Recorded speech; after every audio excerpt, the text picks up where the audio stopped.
네, 센터장님 안녕하세요. 안녕하세요. 네, 반갑습니다. 네. 네, 먼저 이 산후 통증 질환에 대해서 이야기를 좀 나눠봐야 될 것 같은데 구체적으로 어떤 건가요? 출산 후에는 정말 다양한 이제 통증 질환들이 발생을 합니다. 그래서 저희가 이제 연구 검색할 때 많이 쓰는 뭐 펀메드라든지 이런 연구 검색 사이트를 통해서 예를 들어서 산후 통증이라는 키워드를 쳐서 검색을 해보면 가장 많이 검색이 되는 거는 이제 요통, 골반통. 그 다음이 이제 분만 방식에 따른 통증, 회음 부위 통증이라든지 뭐 제왕절개 부위 통증이라든지, 그 다음은 이제 모유 수유 관련돼서 유방 관련 통증 이렇게 가장 많이 검색이 되고요. 그 외에 뭐 손목 관절통, 뭐 발목 통증, 두통 등 정말 다양한 이 연구들이 검색이 됩니다. 근데 중요한 것은 이런 통증들이 복합적으로 발생을 해서 호전되지 않고 만성화되면 이 산모들의 삶의 질에 상당히 많은 영향을 미치고 또 이것은 가족과 아기에게 영향을 미치기 때문에 우리가 이제 질환에 대한 이해를 정확히 하고 관리법을 알 수 있다면 더 좋은 결과를 나타낼 수 있기 때문에 참 중요한 질환이라고 하겠습니다. 네, 그럼 이 산후 통증 질환은 출산을 하고 난 모든 사람에게서 발생을 좀 하는 걸까요? 네, 우리가 출산 후 회복 기간을 우리 산욕기라고 얘기를 하거든요. 예, 산욕 기간을 거치면서 임신 전의 몸의 상태로 돌아가게 됩니다. 이 기간을 보통 6주 보거든요. 그래서 제가 한 5년 정도 전에 한국한의학연구원과 함께 되게 재밌는 연구를 했었어요. 그러니까 출산하고 일주일 내에 오신 산모님들에게 이제 어플을 깔게 해가지고 내가 발생하는 모든 증상을 체크를 하게 했어요. 6주 동안 진행을 했거든요. 정말 압도적으로 근골격계 통증이 가장 많은 증상으로 나타났어요. 그 이후에 제가 제 진료실을 찾는 환자들을 대상으로 다양한 증상을 가지고 환자들이 이제 진료를 하러 오시는데 거기에서도 마찬가지로 M코드, 그러니까 아프다, 통증에 관련된 요 호소를 가장 많이 하셨거든요. 정말 흔하고 누구에게나 발생할 수 있는 질환이다라고 보시면 되겠습니다. 그러면 이렇게 움직일 정도로 좀 통증이 심한 상태면 자세를 바꾸지 않고 가만히 누워있는 게 도움이 될까요? 우리가 이제 혈전 예방이라든지 그다음 빠른 회복을 위해서 출산하고 나면 이제 조기 보행이라든지 적절한 활동을 하는 것이 옳다라는 거는 이제 상식적으로 되게 많이 알려져 있어요. 그래서 아마 말씀하신 거는 꼭 이런 필요한 활동 외에는 좀 누워 있으면 어떠냐 이런 말씀을 하신 것 같아요. 그런데 이제 출산 후라는 상황이 누워 있게 가만히 두지 않습니다. 이제 아기를 키워야 하기 때문에 이제 출산하고 한 3일, 4일 정도 지나면 모유가 돌기 시작하고요. 엄마한테 주어진 가장 급선무는 아기를 먹이기 위해서 모유를 짜내야 하고 혹은 직접 수유를 해야 하는 과정에서 어쩔 수 없이 움직여서 앉아서 아기를 안거나 유축을 해야 하는 상황들이 일어나게 됩니다. 그래서 이 문제는 이 출산 초기에 이제 모유 수유가 이제 시작되게 되면 하지 않았던 동작들을 계속 반복해서 하게 되거든요. 그래서 초산모라면 저는 이제 출산 후에는 너무나 정신이 없기 때문에 임신 말기에 모유수유 자세 교육을 받는다든지 아니면 요즘 영상이 워낙 잘 나와 있기 때문에 영상을 통해서 미리 자세 공부를 하는 거, 그다음에 모유 유방 관리에 대해서 기본적인 지식을 습득하는 거 이런 것들이 매우 중요하다고 하겠습니다. 이 자료를 보면은 다양한 모유수유 자세가 좀 나와 있는 것 같은데 개인적으로는 좀 1번 자세가 좀 편안해 보이긴 하거든요. 근데 이제 목이랑 손목에 좀 무리가 가지 않을까 이런 생각도 좀 듭니다. 사실 이렇게 그림을 보면 무리가 완전히 가지 않는 자세는 없어요. 근데 1번이 말씀하신 것처럼 요람 자세라고 해서 아기도 엄마도 가장 손쉽고 편안한 자세라고 보시면 되는데 1번 그림 이제 자세히 보시면 아시겠지만 이렇게 해서 아기 머리가 여기 닿는단 말이에요. 지금 아기가 여기 머리가 닿게 되면 이 근육 이름이 이제 손목으로 가는 신근인데 여기가 손목에 영향을 줍니다. 근데 이거를 우리가 뭐 5분, 10분 하고 끝나는 게 아니라 하루에 이제 몇 번씩 반복을 하다 보면 당연히 손목에 영향을 주고요. 그 자세를 그림을 자세히 보면 이렇게 하고 엄마가 이쪽 손으로 유방을 이렇게 짜고 있거든요. 그럼 엄지와 검지를 계속 사용하게 됩니다. 그리고 목은 이렇게 말씀하신 것처럼 계속 긴장을 하고 있는 자세가 반복이 돼요. 그래서 이제 손목에 염증이 출산 후에 상당히 많이 발생을 하고요. 그래서 저 손목 건추염이에요 말하는 환자분들 상당히 많은데 이게 손목 사용을 줄이는 게 중요한데 최근 저도 보면 처음 진료를 했을 때에 비해서 건초염의 발생률이 엄청 많이 높아지게 그래요? 되는데 네. 이게 핸드폰 사용하고 연관이 많이 되거든요.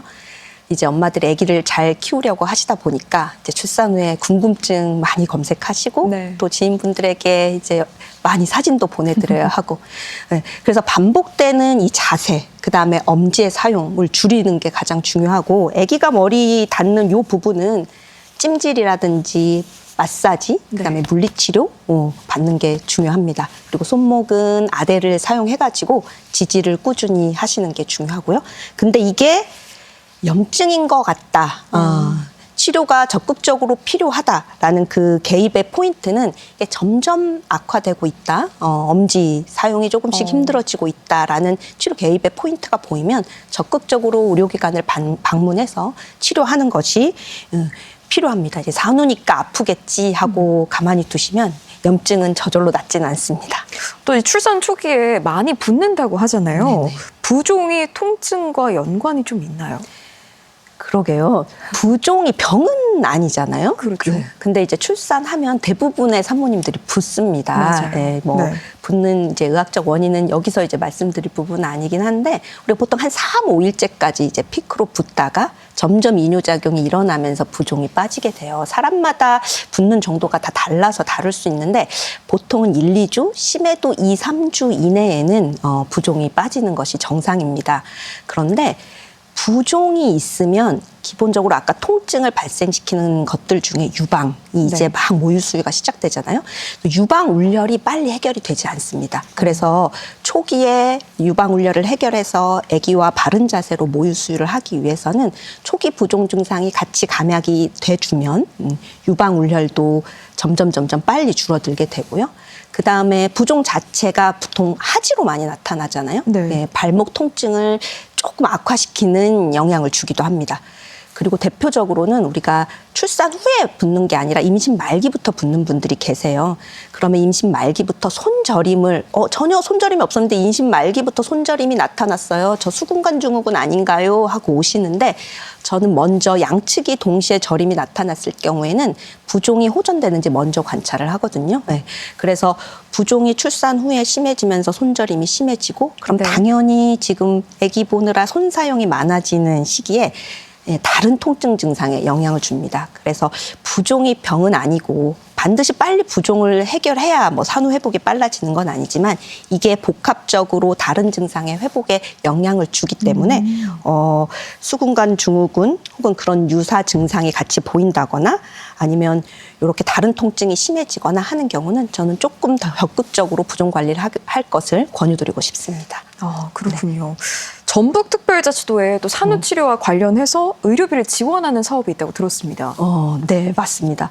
그 전라북도는 이제 전국에서 되게 적극적으로 산후 건강관리 지원 사업을 하고 있는 자치도거든요. 네. 그래서 2020년부터 이 사업이 시작이 됐어요. 산후 건강관리 지원 사업으로 산후 치료 의료비를 지원을 1인당 20만 원씩 하고 있거든요. 네. 그래서 지정된 도내 한 개 의료기관에서 네. 20만 원의 치료비를 사용할 수 있도록 보건소에서 쿠폰을 발행하고 있고요. 산후 1년까지 그 쿠폰을 사용할 수 있습니다.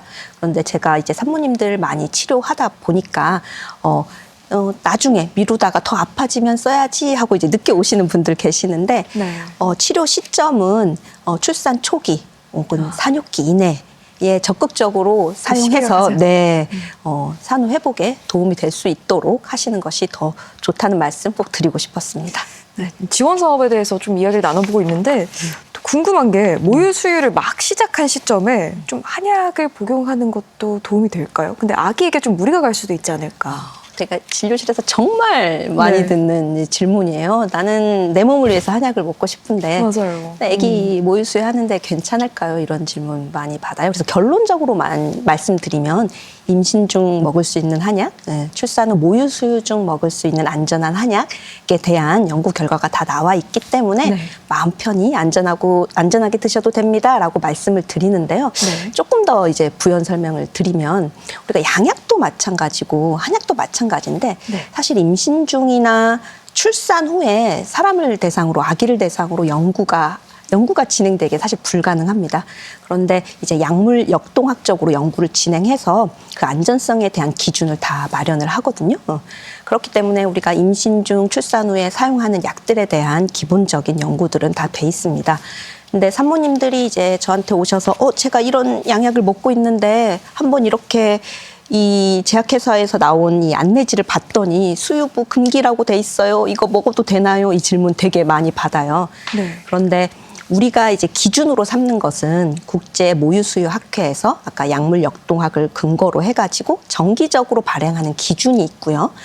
제약회사의 기준은 사실은 우리가 제약회사는 소송에서 자유로울 수 없기 때문에 거의 99.9% 대부분의 약들은 수유부 금기라고 되어 있습니다. 그러니까 내가 진료받은 의료기관에서 원장님들이 출산 후 임신 중 안전하게 먹을 수 있어요라고 처방한 것은 어느 정도 안전하게 믿고 드실 수 있다는 말씀 이제 드리고 싶고요. 그럼에도 불구하고 질문을 하도 받아서 제가 한 10년쯤 전에 저희 대학원생 박사 논문으로 재밌는 연구를 진행했었어요. 그래서 저한테 출산 후 일주일 이내에 한약을 처방받은 이제 산모님들께 부탁을 해서 모유를 제공을 받았어요. 그러니까 한약을 먹은 후에 이제 채취한 이제 모유를 제공을 받아서 되게 정량적으로 그 한약의 대표 성분들이 이 유출이 되는지 알아보는 연구를 진행했고요. 매우 안전하다는 연구 결과를 받아서 논문을 검색하면 찾아보실 수 있습니다. 그런 논문도 있군요. 산후 요통이나 골반통이 있다면 이 역시 좀 치료가 동반이 돼야 될까요? 아까 우리 손목 얘기할 때도 마찬가지였는데 이게 회복이 되면서 사실은 자연스럽게 좋아지는 경과를 보이는 경우가 많거든요. 왜냐하면 이제 출산이라는 것은 인체에 상당히 부담되는 아기가 밖으로 나오는 과정을 겪은 거예요. 그래서 산육 기간을 거치면서 서서히 좋아진다면 이거는 치료하지 않고 그 생활 관리만으로 좋아질 수 있어요. 우리가 출산 후 요통도 한 조사를 해보면 한 70~80%의 여성들이 경험을 하거든요.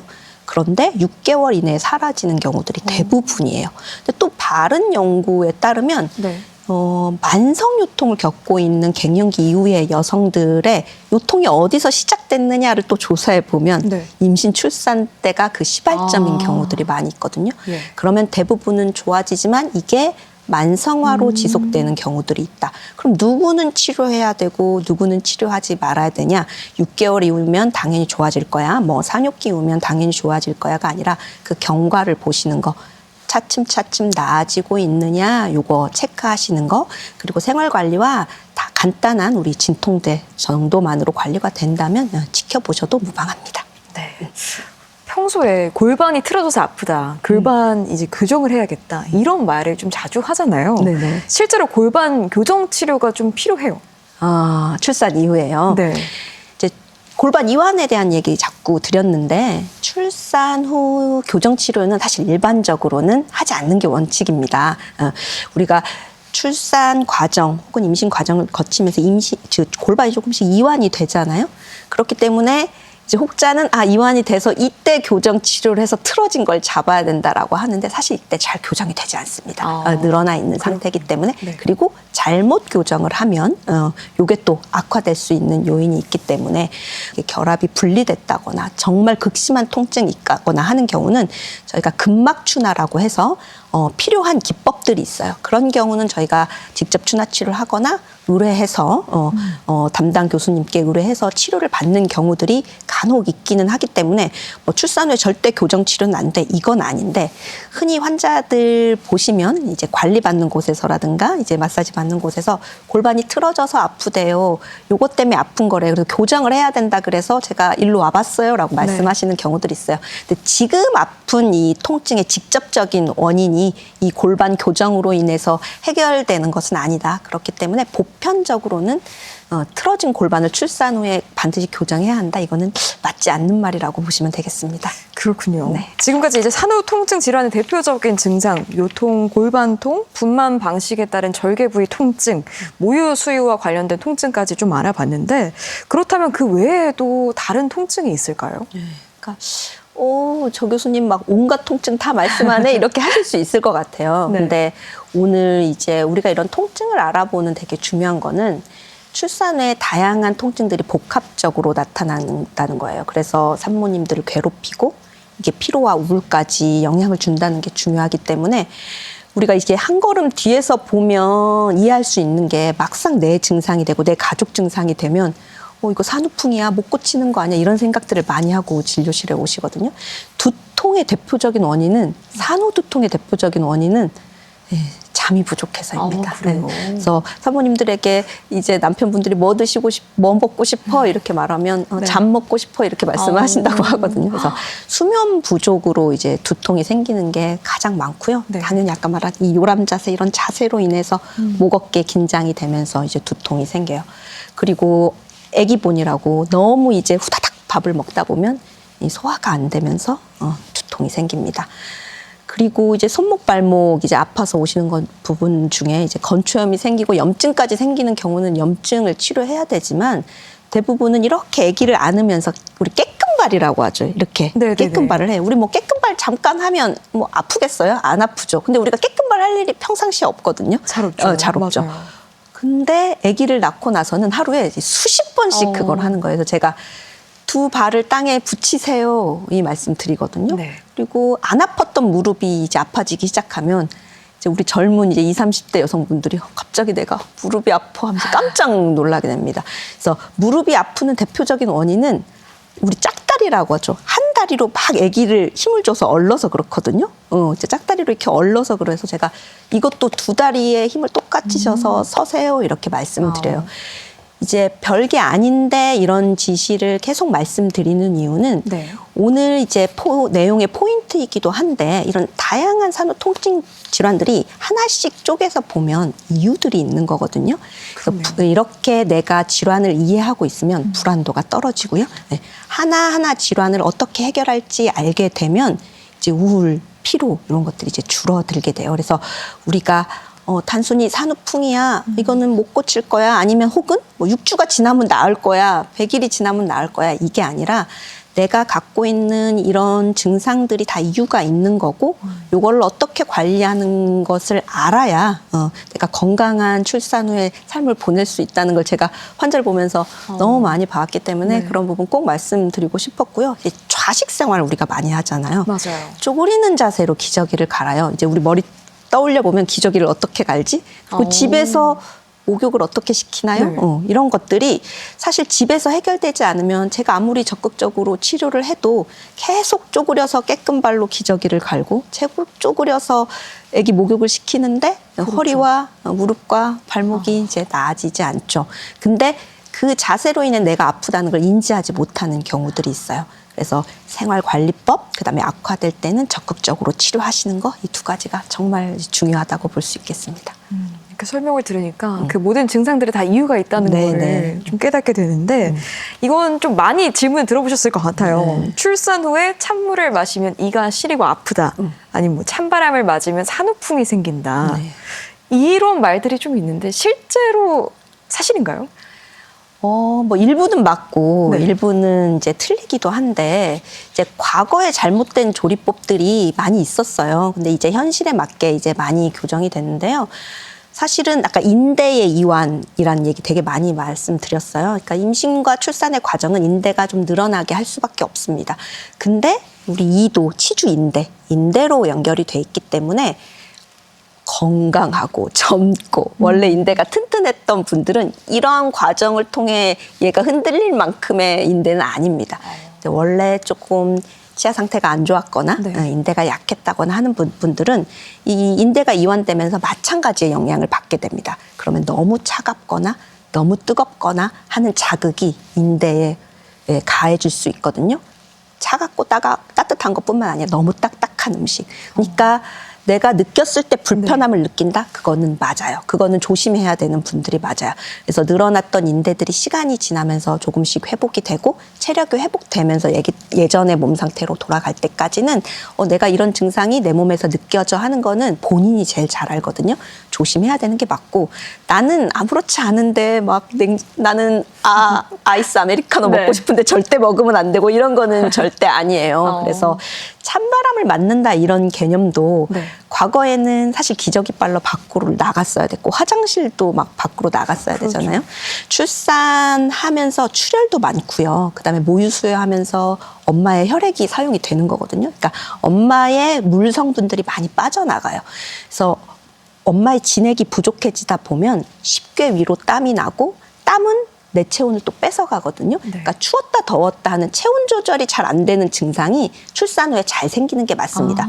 그러면 감기도 쉽게 걸리고 체온 조절이 잘 안 되다 보면 춥다고 느끼게 되고 네.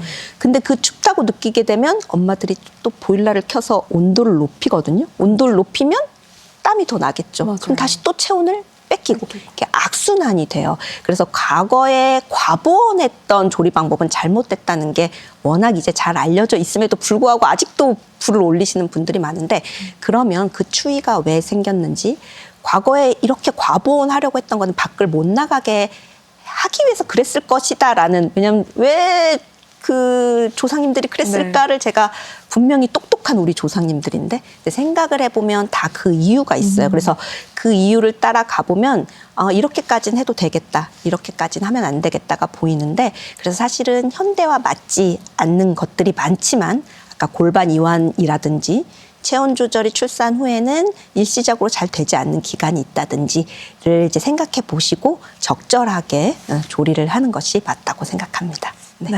오늘 이렇게 또 이야기 나눠봤는데 마지막으로 당부 말씀 부탁드립니다. 네. 임신 출산 연령이 많이 높아지고 있습니다. 출산 연령이 높을수록 다양한 산후질환 증상들이 생길 수밖에 없는데요.